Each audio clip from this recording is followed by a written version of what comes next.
commencer la prédication de ce matin. Nous allons ouvrir nos Bibles dans le livre de Daniel, chapitre 3, le verset 15 à la fin. Daniel, chapitre 3, 15 à la fin.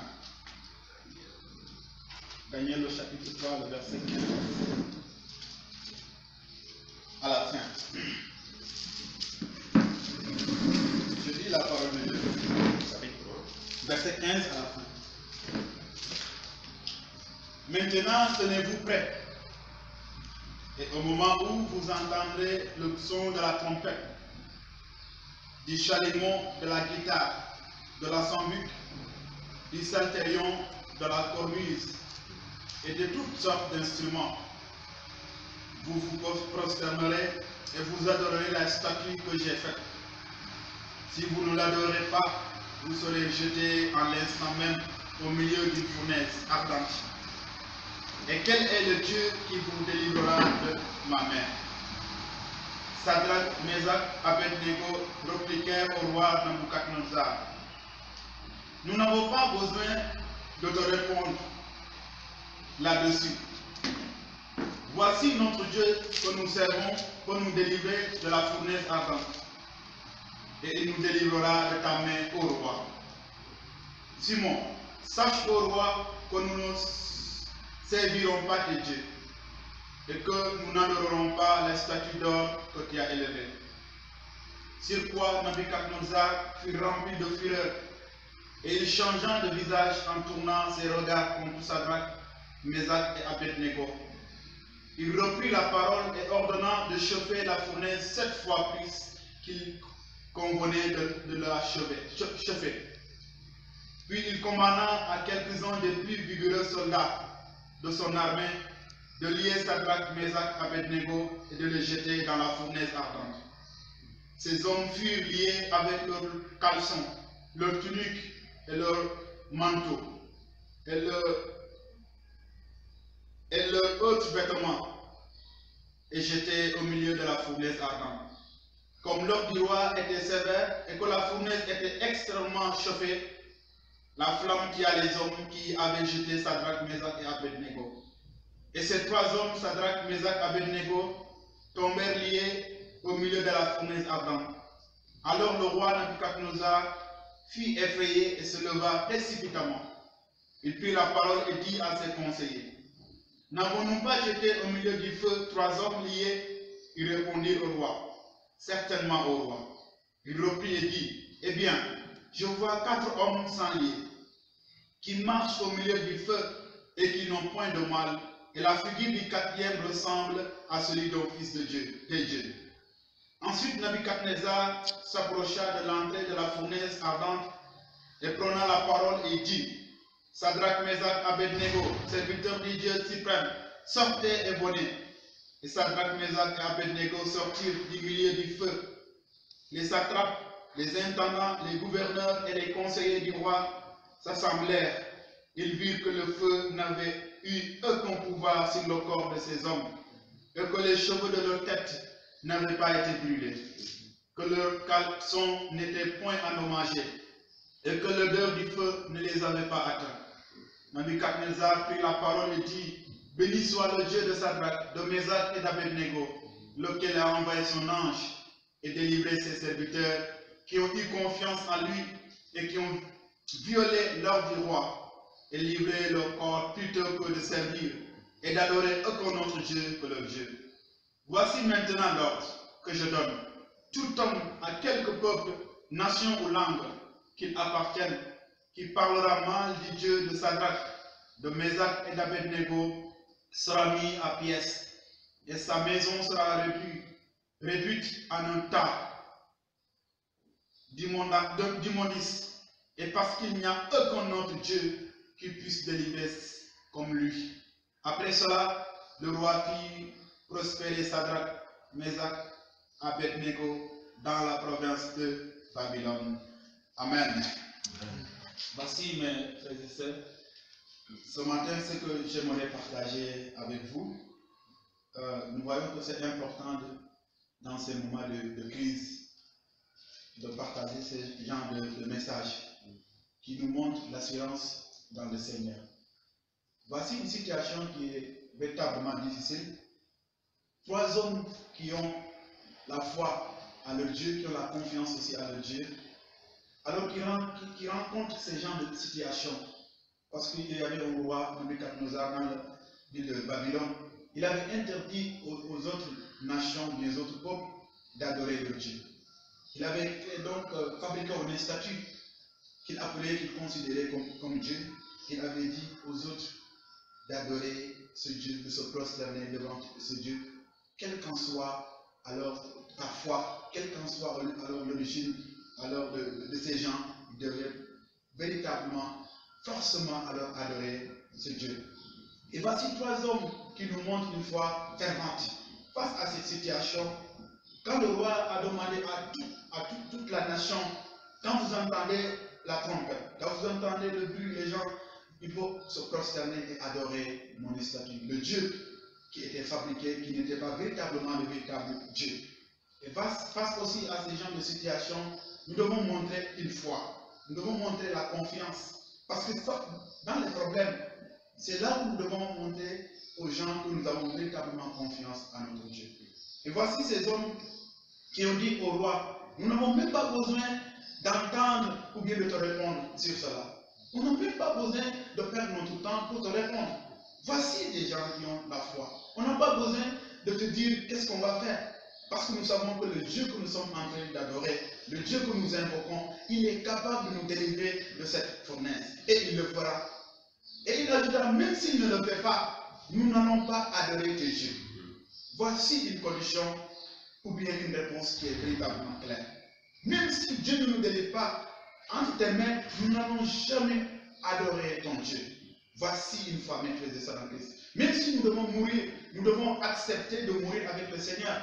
Parce que c'est ça la foi. Parce que l'objectif du roi, c'était tout simplement de les pousser à nier à leur foi. De les pousser à ne pas adorer le Dieu. De les pousser à adorer le faux Dieu qui est le diable, qui est Satan.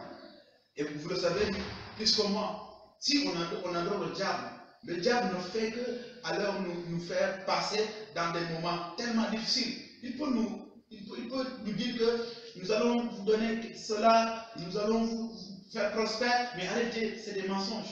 Tout ce que le diable veut dans la vie de la personne, c'est de le détruire, ou bien de la détruire. C'est pourquoi la Bible nous dit, le diable est venu pour dérober et détruire.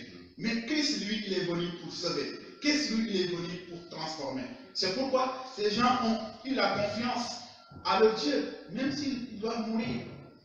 Même si elle doit mourir, elle doit toujours rester dans cette dynamique. C'est pourquoi j'encourage tout un chacun de nous aussi dans le monde, dans les moments de crise, que chacun reste dans sa position. On ne doit pas changer de position parce qu'il y a un fléau. On ne doit pas changer de position parce qu'il y a une situation difficile, parce qu'il y a une situation catastrophique. Tout cela ne doit pas alors nous étonner parce que nous avons un Dieu qui est véritable. Ces hommes avaient leurs yeux fixés sur le Dieu. Tous leurs yeux étaient fixés sur Dieu.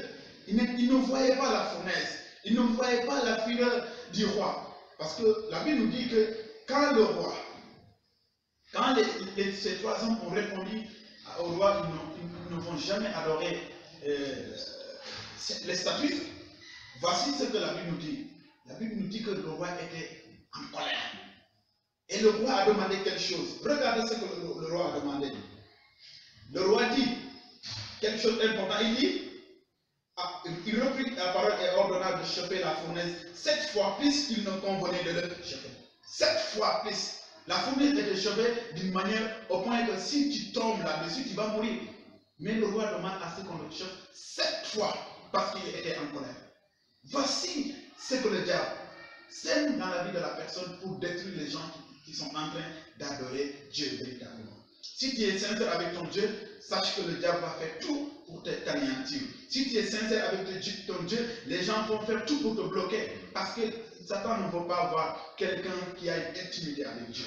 Et ces gens, ils étaient dans la communion avec Dieu. Ils voyaient que la puissance de Dieu.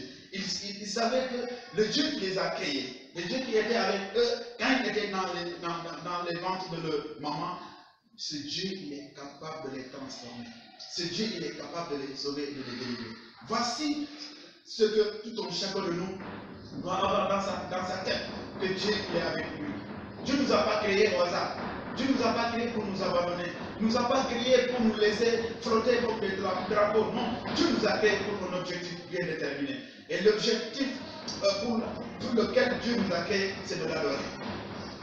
Nous devons toujours adorer le Seigneur et le glorifier. Ces gens avaient compris l'objectif de leur venue dans ce monde. Et le venue dans ce monde, c'était de glorifier Dieu. C'était de magnifier Dieu. Et non pas de glorifier le diable. Même si tu dois mourir, tu dois rester dans ton objectif, dans ta position initiale. Et beaucoup de gens aujourd'hui, face à cette maladie, vont changer de position. Mais je te demande de ne pas changer de position. Reste dans ta position initiale. Parce que c'est dans cette position que le Seigneur va te visiter. C'est dans cette position que le Seigneur va te parler. Même si tu dois mourir, le Seigneur va te parler dans cette position que tu es. Ces hommes ont accepté de rester dans leur position. Et dans cette position, nous allons voir que la puissance du Seigneur va les visiter. Voici la deuxième chose que le roi a fait. Non seulement il a chauffé 7 fois plus la fournaise, mais il a pris dans son armée les gens, les 20 guerriers.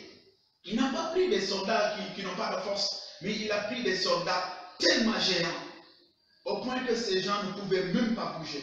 Une fois liés, ils ne pouvaient rien faire maintenant. Voici la méchanceté de ce roi.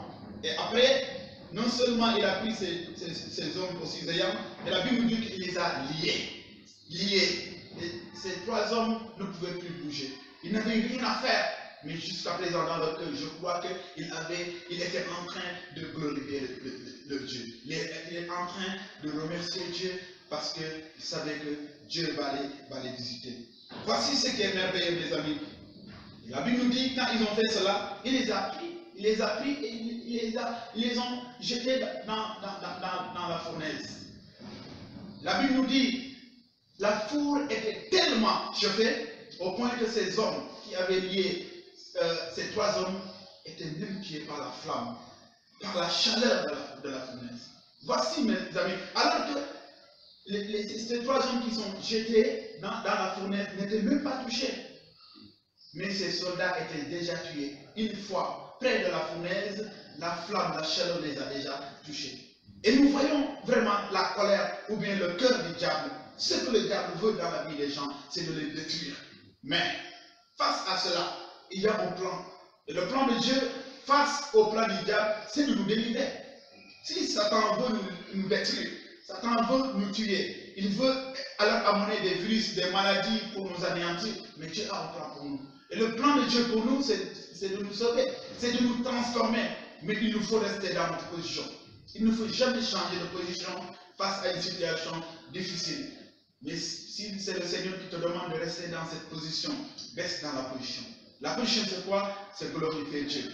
La position c'est quoi? C'est de louer Dieu. C'est de proclamer et d'adorer ton Dieu, même dans des problèmes. Dans ta maison, dans ta chambre, sur ton lit, là où tu peux être, tu peux glorifier Dieu et tu peux chanter le nom de Dieu vivant. Et à ce moment, il y a beaucoup de gens qui pensent que peut-être les gens n'étaient pas en train de prier, ou bien les prières des gens n'étaient pas vraiment efficaces. C'est pourquoi la maladie est venue. Mais laissez-moi vous dire une chose. Bien sûr, nos prières sont belles et bien efficaces. Mais le plan de Dieu est au-dessus de nos prières. Quand Dieu décide de quelque chose, quand Dieu veut quelque chose, nos prières vont venir pour rentrer dans cette mouvance. Parce que n'oublions pas que la Bible nous dit que si vous priez, dites cela, que la volonté de Dieu s'accomplisse. Et seule la volonté de Dieu peut nous donner la lumière. Seule la volonté de Dieu peut nous faire sortir dans n'importe quelle situation. C'est pourquoi, à ce moment de crise, que chacun de nous comprend une chose. La seule chose à comprendre, c'est que rester dans ta position. Ces hommes sont restés dans leur position et nous allons voir le résultat. La Bible dit maintenant, alors Nabucodonosor nous a pris la parole et dit, n'avons-nous pas jeté au milieu du feu 3 hommes? Les gens lui répondirent, certainement oui. Et le roi dit, je vois 4 hommes sans lien qui marchent au milieu du feu et qui n'ont point de mal. Et la figure du 4e ressemble à celle d'un fils de Dieu. Amen. Voici ce qui est merveilleux. Le roi même a constaté de ses yeux qu'on avait jeté dans la fournaise 3 hommes. C'était 3 hommes qu'on avait jetés dans la fournaise, mais le roi a vu 4 hommes. Et le roi a dit, la 4e personne que j'ai vue ressemble à un fils de Dieu, un fils de Dieu. Même le roi ne comprenait pas le véritable Dieu, mais il savait que la 4e personne n'était pas vraiment une personne ordinaire. La 4e personne n'était pas une personne qui est simple, mais la 4e personne était Dieu lui-même. Quand nous sommes dans des problèmes, quand nous sommes dans des situations difficiles, mes amis, laissez-moi vous dire que Dieu est à côté de nous. Nous ne sommes jamais seuls face à ces problèmes, à ces situations, face à la maladie, face au rejet, face à quoi? À la trahison. Sachez une chose, vous ne êtes pas seuls, parce que Dieu est avec vous. La 4e personne, il est toujours avec nous, il est avec nous, c'est lui qui nous a créés à son image. On ne peut pas créer quelque chose et l'abandonner, quelque chose de précieux, on ne peut pas le créer et l'abandonner. Dieu nous a créés à son image. Il ne peut pas nous créer à son image et nous abandonner comme ça, mais il est toujours à côté de nous. C'est pourquoi ces hommes savaient une chose, ils savaient la valeur qu'ils ont, ils savaient que Dieu les a créés à son image, c'est pourquoi ils restent toujours dans leur position, espérant que Dieu qui les a créés, il viendra les visiter. Et voici le résultat. Dieu est venu à côté d'eux, dans la fournaise. Dieu n'est pas venu à côté pour lui dire, hey, venez ici, sortez de la fournaise. La Bible nous dit que Dieu est rentré dans la fournaise. Dieu est rentré au cœur du problème. Voici un Dieu qui est compatissant. Voici un Dieu qui est miséricorde. Il ne s'éloigne pas pour vous appeler. Non, non, non. C'est un Dieu qui marche avec vous. Dans des problèmes, même si vous tombez, il est là avec vous. Même s'il y a des canons alors qui sont là, s'il y a des balles qu'on entend, Dieu est à côté de nous sur le champ de combat. Voici un Dieu qui est merveilleux. C'est pourquoi j'invite à chacun de nous de rester dans sa position, de fixer tes regards, non pas sur le virus, sur la maladie, mais fixons nos regards sur le Seigneur qui est là, le Seigneur qui a créé l'univers, ce qui a créé le ciel, ce qui a créé la mer, ce qui a créé la terre. Mes amis, celui-là qui est capable de tout. Si Dieu laissait un instant, il laisse sa main sur tout ce qu'il a créé, je vous assure, nous allons tous disparaître. Même les gens qui font des mauvaises choses, ou bien des mauvaises choses pour anéantir, ou bien retarder le plan de Dieu, vont disparaître. Mais Dieu qui est là, il maintient sa création. Parce que Dieu, c'est un Dieu qui ne se trahit pas. C'est un Dieu qui ne s'abandonne pas. Il est fidèle. La Bible nous dit que Dieu est fidèle. Et il est l'alpha et l'oméga, le commencement et la fin. Il n'a jamais changé. Il n'y a rien en Dieu qui change. Il est la même personne. Et voici, mes amis, encore ce que nous allons voir qui va. La Bible nous dit, à ce moment, le roi maintenant appelle toutes les autorités de la nation. Vous les dites, venez maintenant, vous allez voir de vous-même. Parce que ça, c'est quelque chose qui est extraordinaire. C'est pourquoi, je vous dis ce matin, si nous restons avec Dieu, si nous restons dans la position que le Seigneur nous a demandé, le résultat sera toujours visible par tout le monde. Le roi est parvenu à être convaincu. Et il a appelé toutes les personnes, les intendants, venez voir, les gouverneurs. Vous allez voir maintenant de vos propres yeux. Quand les gens sont venus, il les a dit, mais regardez ces 3 hommes, ils sont là. Rien ne les a touchés. Ils sont sains et saufs. Et voici la gloire de Dieu qui s'est manifestée dans leur vie. Après cela, maintenant les 3 hommes ont fait un acte de reconnaissance. Ils n'étaient pas là à dire, oui, nous sommes forts, nous avons la foi, nous avons la confiance en Dieu. Non, non, ils n'ont même pas dit cela. Ils se sont effacés. Et ils ont dit une chose très claire. Le Dieu merveilleux nous a visités. Il a envoyé son ange et son ange nous a protégés. Voici la reconnaissance. L'homme ne peut rien et l'homme n'est rien, mais c'est Dieu qui agit. Mais si Dieu agit, nous devons toujours le rendre gloire. Nous devons toujours le remercier. Et des fois, nous oublions de remercier le Seigneur. Et des fois, nous nous appuyons sur nous pour nous dire que non, non, c'est nos efforts, c'est notre force, c'est nos prières. Et alors, d'où vient la réponse? Si on prie et le Seigneur ne répond pas, rien ne va pas se passer. Si nous faisons des efforts et Dieu ne nous aide pas, nos efforts seront inutiles. Mais quand Dieu nous aide, quand Dieu nous visite, voici le résultat. C'est la transformation, c'est la libération, c'est la délivrance. Mais après tout cela, nous devons remercier le Seigneur. Et quand on remercie le Seigneur, après maintenant, nous allons voir encore les résultats. La Bible nous dit que après le roi a dit, je vous demande maintenant, voyez ces 3 hommes, ils sont là. Je vous demande, ça c'est mon ordre que je donne aujourd'hui. C'est un décret que je signe. Il fait un décret ici, ça. Ces 3 hommes que vous voyez ici, Si une personne, quelle qu'en soit sa nationalité, quelle qu'en soit son origine, s'il touche une de ces personnes, il sera détruit, lui et sa famille. Non seulement ces 3 hommes seront récompensés par Dieu, mais ils sont récompensés aussi par le roi. Et le roi continue, la Bible continue à dire au dernier verset que le roi les avait prospères. Il était maintenant prospère. Il était maintenant dans l'abondance. Il était maintenant sur tout ce qu'on peut imaginer. Imaginez-vous maintenant s'il avait refusé d'adorer le véritable Dieu, il avait choisi d'adorer le diable. Non seulement le Seigneur ne serait plus avec eux, mais ils n'auront pas cette récompense aujourd'hui. Parce que tout ce que le diable te donne aujourd'hui, sache que demain il va le reprendre. Et pour le reprendre, il risque de te tuer. Il risque de te menacer, de tuer même ta famille. Voici mes amis, le peu que je voulais partager avec vous ce matin. Mais tout ce que je veux vous dire, c'est que restez dans vos positions. Même dans cette situation difficile, on est dans une maison, on n'arrive plus à faire nos besoins comme on le voulait, on le désirait. Mais je vous assure, restez dans vos positions. Parce que dans cette position, c'est dans cette position que le Seigneur vous nourrit. C'est dans cette position que vous êtes en train de recevoir la bénédiction de Dieu. C'est dans cette position que vous êtes en train d'entendre Dieu vous parler, Dieu vous transformer. Ces hommes sont restés dans leur position. Et Dieu les a visités.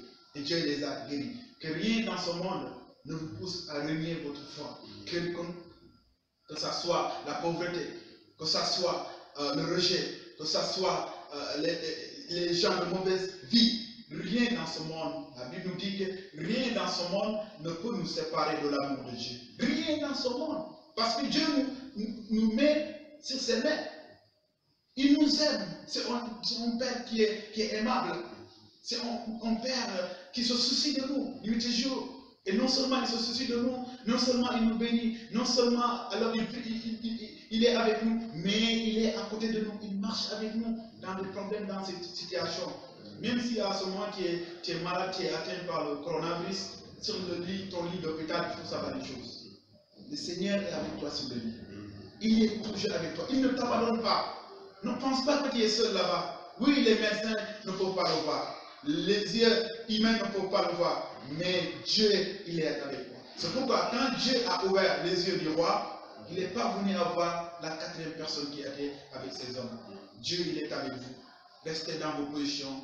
Et je suis convaincu, dans peu de temps, le Seigneur fera sa volonté. Parce que seule la volonté de Dieu nous assure.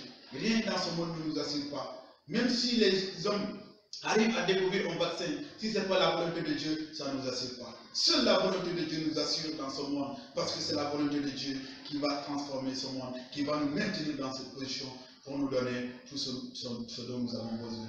Voici ce que je voulais partager avec vous. Que le Seigneur vous bénisse et que le Seigneur bénisse la parole de Dieu. Merci. Soyez tous bénis. Amen.